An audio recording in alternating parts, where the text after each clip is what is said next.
اگلا سوال ہے کہ نوجوانوں میں طلاق کے بڑھتے ہوئے رجحان کے حوالے سے رہنمائی فرما دیں۔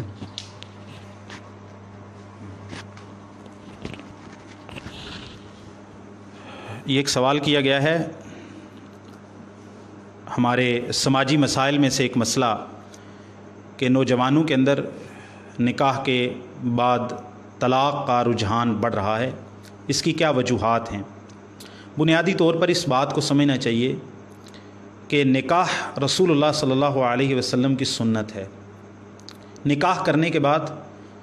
زوجین پر ایک دوسرے کے لیے کچھ حقوق لاگو ہوتے ہیں۔ ان حقوق کا سب سے پہلے دونوں کو علم ہونا ضروری ہے، ان کی تربیت ہونا ضروری ہے، ان کے والدین، ان کے اساتذہ، ان کی مسجد، ان کے اسکول، ان کا معاشرہ جو بھی اس چیز کے ذمہ دار ہیں وہ اس کی تربیت کریں۔ مطلب جو لڑکا شادی کرنے جا رہا ہے اس کو پتہ ہونا چاہیے کہ بھائی شادی کیا چیز ہے، نکاح کیا چیز ہے، اس نکاح کے عقد کے بعد مجھ پر کیا حقوق لاگو ہو جائیں گے، میرے ذمہ فرائض کون سے آ جائیں گے۔ اور اسی طرح جو لڑکی ہے، جو بیٹی ہے، اس کو بھی اس کے ماں باپ نے، اس کے معاشرے نے اس کو یہ بات جو بھی اس کی تعلیم و تربیت کے ذمہ دار ہیں، اس کے اساتذہ، وہ اس کو اس چیز کی تربیت دیں کہ شوہر کے حقوق کیا ہوتے ہیں، آپ کے ازدواجی زندگی کے حقوق کیا ہیں اور آپ کی ذمہ داریاں کیا ہیں، یہ ان کو معلوم ہونا چاہیے۔ جب ان چیزوں کو قرآن و سنت کے مطابق ہم نے اپنے بیٹے اور بیٹیوں کی تربیت کی ہوگی تو انشاءاللہ جب انہیں اپنے حقوق و فرائض کا علم ہوگا اور ان کو اللہ تعالیٰ کا ان کے اندر ڈر موجود ہوگا، ان میں تقوی موجود ہوگا، قرآن و سنت کے مطابق ان کی زندگی ہوگی، تو سب سے پہلی چیز کہ جب آپ میں اویئرنیس ہوتی ہے، آپ کو اپنے فرائض کا پتہ ہوتا ہے کہ میرے ذمے کیا ہے، اور آپ کو اپنے حقوق کا پتہ ہوتا ہے کہ میں نے لینا کیا ہے، میں نے دینا کیا ہے اور لینا کیا ہے۔ جب آپ کو اس چیز کا علم ہوتا ہے، آپ کی تربیت ہوتی ہے، پھر آپ اچھے طریقے سے اپنے فرائض ادا کرتے ہیں اور ان فرائض کے بدلے کے اندر آپ کے حقوق ادا کیے جاتے ہیں۔ پھر دونوں طرف سے ایک اعتدال سامنے آتا ہے۔ جب اعتدال سامنے آتا ہے پھر یہ طلاق جیسی چیزیں بہت کم واقع ہوتی ہیں۔ دوسری چیز، جب آپ قرآن و سنت پر عمل کرتے ہیں، نبی کریم صلی اللہ علیہ وسلم کی سیرت پر اور قرآن مجید کی تعلیمات پر عمل کرتے ہیں اپنی ازدواجی اور عائلی زندگی کے اندر بھی، تو پھر آپ کے اندر اطمینان آتا ہے۔ الا بذکر اللہ تطمئن القلوب۔ اب ذکر کا صرف معنی یہ نہیں ہے کہ سبحان اللہ، الحمدللہ، اللہ اکبر پڑھنا۔ ذکر کا معنی اللہ کے سارے دین کو اپنے اوپر جو ہے وہ قابل عمل بنانا اور اس پر عمل کرنا۔ جب آپ اللہ کے ذکر میں رہیں گے، یعنی اللہ تعالیٰ کے دین پر چلیں گے، تو آپ کے دل کو اطمینان ہوگا۔ یہ جو طلاق کی شرح ہے، اس کی بنیادی وجہ اضطراب ہے، ڈپریشن ہے، عدم برداشت ہے بندے کے اندر، اور اس کی وجہ کیا ہے کہ بندہ اللہ سے دور ہے، اللہ کے دین سے دور ہے، قرآن سے دور ہے، ذکر سے دور ہے۔ جب ذکر سے دور ہے، قرآن سے دور ہے، اللہ سے دور ہے، تو اس کا مطلب ہے کہ اس کے دل کے اندر اطمینان نہیں ہے، اضطراب ہے، اس کے دل کے اندر ٹھہراؤ نہیں ہے۔ جب اس کی طبیعت کے اندر ٹھہراؤ نہیں ہوگا تو وہ اسی طرح کے اچانک فیصلے کر دے گا کہ جس موقع پر یا جس وجہ سے اپنی بیوی کو طلاق نہیں دینی وہ طلاق کہہ دے گا۔ اور تیسری وجہ ہمارا معاشرتی نظام ہے کہ ہمارے معاشرتی نظام کے اندر جو ہمارے گھریلو معاملات ہیں اس میں ہم نے اسلام کو قبول کیا ہے اور ہم نماز روزہ عبادات کے اندر اسلامی ہیں، لیکن یہ بات میں محسوس کرتا ہوں اپنے اس معاشرے کے اندر رہ کے، جو آداب و اخلاق ہیں ان معاملات کے اندر اب بھی ہم جاہلی معاشرے کے اندر رہ رہے ہیں۔ جاہلی معاشرے کے اندر کبھی تو لڑکی کی طرف سے، کبھی لڑکے کی طرف سے، کبھی لڑکی کے والدین کی طرف سے، کبھی لڑکے کے والدین کی طرف سے اس طرح کی چیزیں، اس طرح کے اسباب آتے ہیں جو اس جو ہے بعض اوقات لڑکی کی طرف اس کے ساتھ زیادتی ہو جاتی ہے، بعض اوقات لڑکے کے ساتھ زیادتی ہو جاتی ہے، بعض اوقات ایک فرد کے دوسرے خاندان سے زیادتی ہو جاتی ہے، بعض اوقات نفاق، ایک دوسرے کے اوپر جو نفقہ ہے مرد کا خرچ کرنا، اس کے اندر اعتدال نہیں رہ پاتا اور اپنی ذمہ داریوں کو مرد پورا نہیں کر پاتا۔ اس کی وجہ سے جب بیوی کے شرعی اور جائز حقوق بڑھتے ہیں تو اس کی وجہ سے وہ اضطراب کے اندر آ جاتا ہے اور وہ طلاق پر نوبت پہنچ جاتی۔ تو پہلے اس کے اسباب کو دیکھنا چاہیے۔ دوسری بات یہ ہے کہ ایک روایت آتی ہے جو کہ ثابت نہیں ہے کہ اللہ تعالیٰ کے حلال چیزوں میں سب سے ناپسندیدہ طلاق ہے، وہ روایت ثابت نہیں ہے، لیکن بہرحال یہ بات تو موجود ہے کہ رسول اللہ صلی اللہ علیہ وسلم نے فرمایا کہ تو اپنی بیوی کے ساتھ اچھے طریقے کے ساتھ معاملہ کر اور سختی مت کر، کیوں؟ اگر تو سختی کرے گا تو وہ پسلی سے پیدا ہوئی ہے، پھر تو اس کو توڑ دے گا۔ اب توڑنے کا معنی کیا ہے؟ طلاق دے دینا۔ گویا کہ اس روایت سے یہ بات معلوم ہوگی کہ رسول اللہ صلی اللہ علیہ وسلم نے طلاق کی طرف جانے کے مقدمات کو ناپسند کیا ہے۔ دوسری بات یہ ہے کہ رسول اللہ صلی اللہ علیہ وسلم نے، یعنی یہ نوجوانوں کو نصیحت ہے کہ طلاق کی طرف معاملے کیوں جاتے ہیں؟ جب آپ ان چیزوں پر عمل پیرا ہوں گے تو انشاءاللہ بہت کم ہے کہ معاملات طلاق کی طرف جائیں۔ پھر بھی اگر معاملات طلاق کی طرف جائیں تو کوئی نہ کوئی جواز ہوگا، وہ شرعی جواز ہوگا، معاشرتی جواز ہوگا، آپ کے حقوق و فرائض کے حوالے سے کوئی ایسا جواز آپ کو فراہم ہوگا۔ رسول اللہ صلی اللہ علیہ وسلم نے خطبہ حجۃ الوداع کے اندر جس چیز کی تاکید کی حقوق کے حوالے سے، ان میں سے ایک چیز عورتوں کے حقوق تھے۔ اتقوا اللہ فی النساء، عورتوں کے بارے میں اللہ سے ڈرو۔ استوصوا بالنساء خیرا، صحیح بخاری کی حدیث ہے۔ آپ نے فرمایا عورتوں کے بارے میں مجھ سے نصیحت حاصل کر لو کہ تم عورتوں سے اچھا سلوک کرو گے۔ کیوں؟ فقد استحللتم فروجہن بکلمۃ اللہ، تم نے ان کو اللہ کے کلمے کے ساتھ اپنے اوپر حلال کیا۔ یعنی ایک اجنبی عورت ہے، اس کی طرف پہلی نظر، اچانک نظر کے علاوہ دیکھنا بھی وہ نظر کا گناہ ہے، لیکن کیا ہے کہ آپ نے ایجاب و قبول کیا، عقد کیا، حق مہر ہوا، اس کے بعد وہ آپ کے حرم کی زینت بن گئی، اور اس کو اللہ نے آپ کا لباس اور اس کو آپ کا اور آپ کو اس کا لباس قرار دے دیا۔ اتنا بڑا فرق صرف ایجاب و قبول اور حق مہر اور کچھ شرائط کے ساتھ آ گیا۔ تو جب اللہ تعالیٰ کے کلمے کے ساتھ آپ نے اس کو اپنے اوپر حلال کیا حرام سے، تو پھر اس اللہ کے کلمے کا، اللہ کے دین کا پاس بھی رکھو، تو عورتوں کے حقوق پورے کرو۔ اب عورتوں کو کیا کرنا چاہیے طلاق سے بچنے کے لیے؟ رسول اللہ صلی اللہ علیہ وسلم نے فرمایا المرأۃ اذا صلت خمسہا، عورت جب 5 نمازیں پابندی سے پڑھے، وصامت شہرہا، اور رمضان المبارک کے مہینے کے روزے رکھے، واطاعت بالہا، اور اپنے شوہر کی فرما برداری کرے، واحسنت فرجہا، اور اپنی شرمگاہ کی حفاظت کرے، اپنی عزت عصمت کی حفاظت کرے۔ رسول اللہ صلی اللہ علیہ وسلم نے فرمایا کل قیامت کے دن اس کو کہا جائے گا وَلْتَدْخُلْ مِنْ أَيِّ أَبْوَابِ الْجَنَّةِ شَاءَتْ، جنت کے دروازوں میں سے جس دروازے سے چاہتی داخل ہو جائے۔ تو اصل میں جب ایک طرف سے اعتدال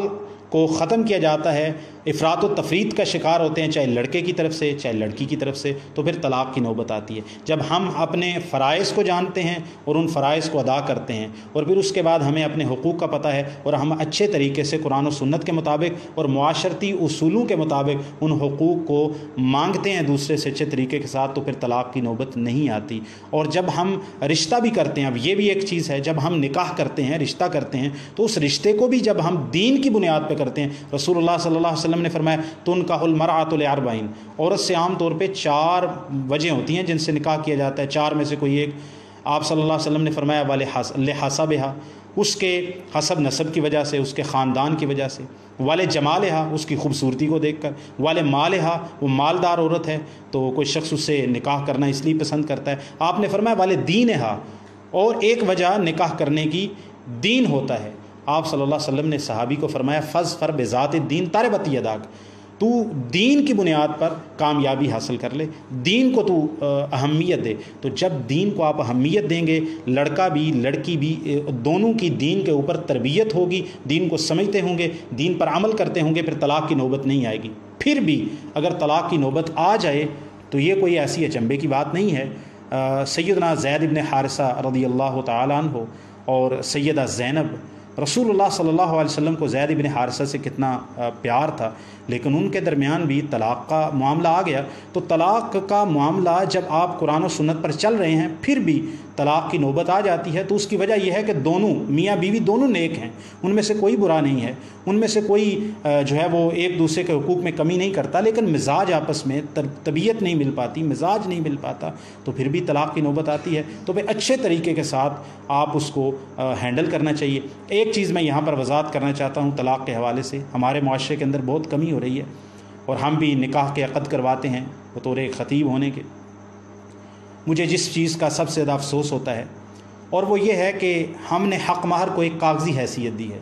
کہ حق مہر ایسا ہے کہ باقی ساری چیزیں، عورت کا جو جوڑا ہوگا پہلے دن پہنے گی وہ 50,000 لاکھ روپے کا ہوگا۔ آپ پوچھیں جب ہم کہ نکاح جب ہم نے ایجاب و قبول کروانا ہوتا ہے تو پوچھیں بھائی آپ کا حق مہر کتنا ہوگا، تو کہتے ہیں جی 5,000 روپے۔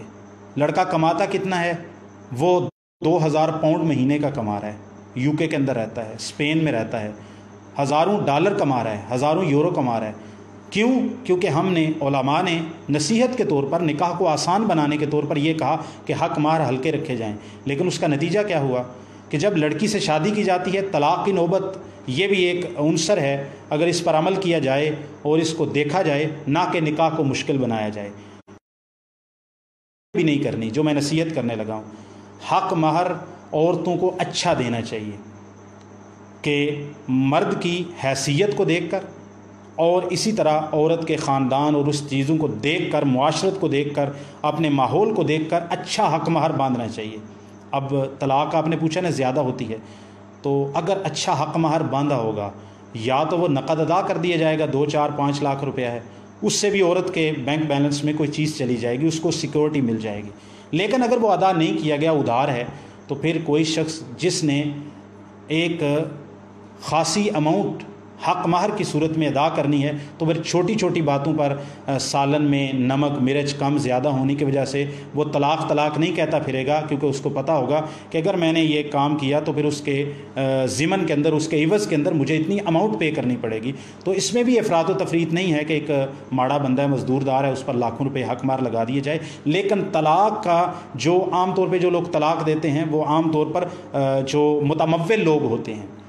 تو ان متمول لوگوں کو نکاح کے وقت حق مہر اچھا رکھنا چاہیے، معتدل رکھنا چاہیے۔ اس سے ایک تو عورت کو ایک طرح کی مالی سیکیورٹی فراہم ہو جاتی ہے، اور جب طلاق ہو جائے تب بھی اس کے پاس کوئی مالیت موجود ہوتی ہے کہ وہ اس کا سہارا بن سکتی ہے۔ اور دوسرا یہ ہے کہ اس کی وجہ سے، کیونکہ مال ہر شخص کو پسند ہوتا ہے، تو کوئی شخص جو ہے وہ اس سے ڈرتے ہوئے طلاق سے بھی بچ سکتا ہے۔ یہ کچھ باتیں تھیں۔ دین پر چلا جائے تو انشاءاللہ طلاق کو کم کیا جا سکتا ہے، تربیت کی جائے طلاق کو کم کیا جا سکتا ہے، اویئرنیس دی جائے لڑکے اور لڑکی کو طلاق کو کم کیا جاتا ہے۔ اور دوسرا، دونوں خاندان آپس میں مصالحت کر کے رکھیں اور ایک دوسرے کے معاملات کو گھر کے اندر ہی سلجھا لیا جائے، ایک دوسرے کو برداشت کیا جائے۔ کئی چیزیں اللہ تعالیٰ نے قرآن مجید کے اندر فرمایا، اور یہ عائلی معاملات کے حوالے سے فرمایا کہ ہو سکتا ہے کہ آپ ایک دوسرے میں سے کسی چیز کو ناپسند کرو لیکن وہ تمہارے لیے بہتر ہو۔ تو ہم پرفیکٹ طور پر کسی کو بھی، نہ ایک شوہر اپنی بیوی کے لیے مکمل طور پر اس کی پسند کے مطابق ہو سکتا ہے، نہ ایک بیوی اپنے مرد کے لیے 100% اس کی پسند کے مطابق ہو سکتی ہے، بلکہ یہ دیکھنا ہے کہ ہم نے خوبیاں دیکھنی ہیں اور ہم نے خامیوں کو نظر انداز کرنا ہے، جب تک کہ کوئی خامی ایسی نہ ہو جو کبیرہ گناہ تک جاتی ہو یا فحاشی تک جاتی ہو، یا پھر ایسی ہو کہ جو حلال و حرام کے جس میں مسائل پیدا ہو جاتے ہوں، پھر اس میں تو برداشت نہیں کیا جا سکتا۔ اللہ تعالی ہمیں عمل کی توفیق عطا فرمائے۔ اگلا سوال یہ ہے کہ اگر نکاح ہوا ہو لیکن کسی وجہ سے رخصتی نہیں ہو سکی، اس صورت میں شوہر کا بیوی پر کیا حق ہے؟ یہ بہت اچھا سوال ہے کہ اگر نکاح ہو گیا ہے، عقد ہو گیا ہے، رخصتی نہیں ہو سکی کسی وجہ سے، تو شوہر کا اپنی بیوی کے اوپر کیا حق ہے؟ دیکھیں، نکاح ہونے کے بعد وہ ایک دوسرے کے میاں بیوی بن گئے ہیں۔ پہلا حق تو یہ مل گیا کہ وہ اس کے لیے جو ہے وہ اس کے حرم کی زینت بن گئی ہے، اور وہ اس کے لیے اجنبی نہیں رہی۔ لڑکی جو ہے وہ لڑکے کے لیے اجنبی نہیں رہی، اور لڑکا لڑکی کے لیے اجنبی نہیں رہا۔ سب سے پہلا حق تو یہ مل گیا کہ وہ ایک دوسرے کو دیکھ سکتے ہیں، ایک دوسرے کے ساتھ بیٹھ سکتے ہیں، ایک دوسرے کو مل سکتے ہیں، ایک دوسرے کے ساتھ بات کر سکتے ہیں، فون پہ، ویڈیو کال پہ، کوئی بھی اس طرح کے ذرائع استعمال کر سکتے ہیں۔ دوسرا جو فائدہ ہے جو جسمانی استمتاع کا، اصل ظاہر سوال پوچھنے والے کا یہی مراد ہے، تو یہ حق اس کو نہیں ملتا رخصتی سے پہلے۔ کیوں؟ ایک اس کی وجہ شرعی ہے اور ایک وجہ اس کی معاشرتی ہے۔ شرعی وجہ میں تو وہ اس کی بیوی ہے، لہٰذا وہ اپنی بیوی کے پاس جاتا ہے، اس سے جسمانی استمتاع کرتا ہے، تو اس میں کیا برا ہے؟ ظاہر ہے وہ برائی تو نہیں گنی جائے گی، وہ کبیرہ گناہ تو نہیں گنا جائے گا، کیونکہ وہ اس کی بیوی ہے، وہ کسی اجنبی عورت سے تو نہیں کر رہا۔ الا علی ازواجہم او ما ملکت ایمانہم فانہم غیر ملومین۔ اللہ تعالیٰ نے فرمایا ہے کہ سورہ المومنون کے اندر کہ جب وہ اپنی ازواج، اپنی بیویوں اور اس کے علاوہ اپنی لونڈیوں پر اپنی اس ضرورت کو استعمال کرتے ہیں اور اپنی ضرورت ان سے پوری کرتے ہیں، تو فإنہم غیر ملومین، اس پر کوئی ملامت نہیں ہے۔ اگر اس اعتبار سے دیکھا جائے، اگرچہ رخصتی نہیں ہوئی تو وہ اس کی بیوی ہے، لہٰذا جب بیوی ہے تو اس سے استمتاع کرتا ہے، تو پھر یہ برا کیسے ہو گیا، یہ گناہ کیسے ہو گیا؟ لہٰذا شرعی اعتبار سے ہم اس کو گناہ تو نہیں کہہ سکتے، ہم اس کو برا نہیں کہہ سکتے، ہم اس کو حرام بھی نہیں کہہ سکتے، لیکن اس کی وجہ عرفی معاشرتی منع کرنے کی وجہ اس کی عرفی اور معاشرتی ہے۔ وہ کیا ہے؟ رخصتی نہیں ہوئی، اس لڑکی کے گھر والے بھی جانتے ہیں رخصتی نہیں ہوئی، اس لڑکے کے گھر والے بھی جانتے ہیں رخصتی نہیں ہوئی، سارا معاشرہ، آپ کا ماحول، آپ کا معاشرہ وہ بھی جانتا ہے، سماج بھی، کہ ان کی رخصتی نہیں ہوئی۔ اب وہ ایک دوسرے سے استمتاع کرتے ہیں۔ یا تو یہ ہے کہ وہ دونوں گھرانوں کو اس چیز کا علم ہوگا، اور خاص طور پہ لڑکی کے گھر والوں کو، یا تو علم ہوگا کہ وہی وہ ہمارا داماد ہے، وہ ہمارے گھر میں آتا ہے، وہ ہماری بیٹی جو اس کی بیوی ہے وہ اس کے ساتھ خلوت اختیار کرتا ہے، یا تو اس چیز کا علم ہوگا یا علم نہیں ہوگا۔ اگر علم ہوگا تو پھر تو وہ معاملہ کمتر ہو جاتا ہے کہ جب وہ استمتاع کر رہے ہیں اور اس کے بعد اللہ تعالیٰ ان کو اولاد عطا کر دیتا ہے، یہ ہے معاملہ، اولاد عطا کر دیتا ہے۔ اب چونکہ اس لڑکی کے گھر والوں کو بھی پتہ ہے اور لڑکے کے گھر والوں کو بھی اس بات کا معلوم ہے کہ اگرچہ رخصتی ہم نے رسماً نہیں کی تھی، لیکن لڑکا اپنے سسرال میں جاتا تھا اور وہ اپنے جو ہے وہ اپنی بیوی کے ساتھ اس کا میل جول موجود تھا، لہٰذا یہ جو اولاد ہے، یہ جو بچہ پیدا ہوا ہے، یہ ہمارا بچہ ہے، یہ ہمارے بیٹے کا بچہ ہے۔ وہ بھی اس کو تسلیم کریں گے، لڑکی کے گھر والے بھی اور لڑکے کے گھر والے بھی۔ لیکن اگر اس کا علم نہیں ہے اور چھپ کر ملا جاتا ہے، یا گھر کے ایک آدھ فرد کو، خاص طور پہ ماں کو پتہ ہے لیکن گھر کے جو اولیاء ہیں اصل میں لڑکی کو، ان کو پتہ نہیں ہے، تو آپ ذرا اندازہ کریں کہ یہ تو بات موجود ہے کہ وہ اس کی بیوی ہے، لیکن معاشرتی اعتبار سے، عرفی اعتبار سے ان کی رخصتی نہیں ہوئی۔ وہ آپس میں ایک دوسرے سے استمتاع کرتے ہیں اور اس سے اولاد کے لیے امید پیدا ہوتی ہے۔ اب نہ اس لڑکی کے گھر والوں کو اکثر کو پتہ ہے، نہ لڑکے کے گھر والوں کو پتہ ہے، اور نہ سماج کو اس چیز کا علم ہے۔ اب اس سے اولاد جنم لیتی ہے تو وہ کہیں گے بھائی یہ اولاد کس کی ہے؟ اور ایسا بھی ہو سکتا ہے کہ وہ لڑکا جو ہے وہ، جیسے ابھی طلاق کے حوالے سے پوچھا گیا، وہ ایک دوسرے سے استمتاع کرتے رہے ہیں، میاں بیوی تھے، تو طلاق تک نوبت آ جاتی ہے یا ان کی آپس میں انبن ہو جاتی ہے، اور وہ واپس بعد میں وہ لڑکا ہی مکر جاتا ہے کہ بھائی میں نے تو اس سے رخصتی ہوئی نہیں تھی، یہ پتہ نہیں بچہ کس کا ہے۔ لہٰذا یہ اس کے عرفی اور معاشرتی مسائل پیدا ہو سکتے ہیں۔ لہٰذا شریعت نے عرف کو، جو ہمارا معروف ہے، اللہ تعالیٰ نے، رسول اللہ صلی اللہ علیہ وسلم نے نکاح کو بھی معروف طریقے سے، سیدہ عائشہ کی حدیث ہے صحیح بخاری کے اندر کہ جو معروف طریقے سے ولی کے اذن سے نکاح کیا جاتا ہے، تو عرف کو شریعت نے حیثیت دی ہے۔ لہٰذا اگر عرف کے اعتبار سے دیکھا جائے تو اس کے کئی ایسے بعد میں نتائج پیدا ہو جائیں گے جو لڑکی کے حق میں بھی اچھے نہیں ہوں گے، لڑکے کے حق میں بھی اچھے نہیں ہوں گے، لڑکی کے خاندان کے لیے اچھے نہیں ہوں گے، لڑکے کے خاندان کے لیے اچھے نہیں ہوں گے، اور اس کو پسند بھی نہیں کیا جائے گا۔ لہٰذا جو فرمایا گیا نا اعلنوا بالنکاح، نکاح کا اعلان کرو، تو آپ نے نکاح کا اعلان کر دیا، لیکن رسماً رخصتی کا اعلان ہونا بھی اس میں ضروری ہے۔ اگر آپ نے یہ اعلان کیا ہوا ہے کہ رخصتی ابھی نہیں ہوئی اور اس سے استمتاع کر رہے ہیں اور آپ اس سے حقوق زوجیت ادا کر رہے ہیں، تو پھر اس کے لیے آپ کے لیے، آپ کے خاندان کے لیے، دونوں خاندانوں کے لیے، دونوں افراد کے لیے کئی معاشرتی مسائل جنم لے سکتے ہیں، جو شرعی طور پر میں پہلے بتا چکا ہوں کہ اس سے اولاد بھی پیدا ہوتی ہے، وہ استمتاع بھی کرتے ہیں، تو شرعی طور پر تو وہ جائز ہے، اس کو ہم گناہ نہیں کہہ سکتے، نہ اس پیدا ہونے والے بچے پر کوئی حرف لا سکتے ہیں کہ وہ نکاح کی صورت میں پیدا ہونے والا بچہ ہے، لیکن معاشرتی اعتبار سے وہ آپ کے لیے شرمندگی کا باعث بن سکتا ہے۔ لہٰذا وہ اس سے جب تک رسماً اور سماجی طور پر اعلان کے ساتھ رخصتی نہ ہو جائے تو وہ اس سے جو ہے وہ جسمانی استمتاع نہیں کر سکتا۔ ہاں ایک اور حق ہے جی، اس میں لطف بھی ہے، وہ ایک اور حق ہے شوہر کا رخصتی سے پہلے اپنی بیوی پر، اور وہ یہ ہے کہ اگر بیوی فوت ہو جائے اور وہ جائیداد چھوڑ کے فوت ہو تو اس کا نصف، اگر اس ظاہرہ لڑکی کی صورت کے اندر جب کہ رخصتی نہیں ہوئی تھی تو ظاہرہ اولاد نہیں ہوگی، تو جب مرنے والی کی اولاد نہ ہو تو اس کے شوہر کو اس کی کل جائیداد کا نصف ملتا ہے۔ تو یہ ایک اور حق ہے جو مالی حق ہے کہ اگر نکاح ہو چکا ہے، رخصتی اگرچہ نہیں ہوئی اور وہ بیوی فوت ہو جاتی ہے تو پھر اس کے شوہر کو اس کی وراثت میں سے نصف ملے گا۔ یہ اللہ تعالیٰ نے وراثت کے، یہ بھی اس کا ایک حق ہے جو وہ استعمال کر سکتے ہیں۔ باقی بات چیت کرنا اور عرف کے معروف طریقے سے ایک دوسرے کے سامنے ملنا ملانا، یہ ان کا حق ہے۔ جسمانی استمتاع سے پرہیز کرنا چاہیے۔ السلام علیکم۔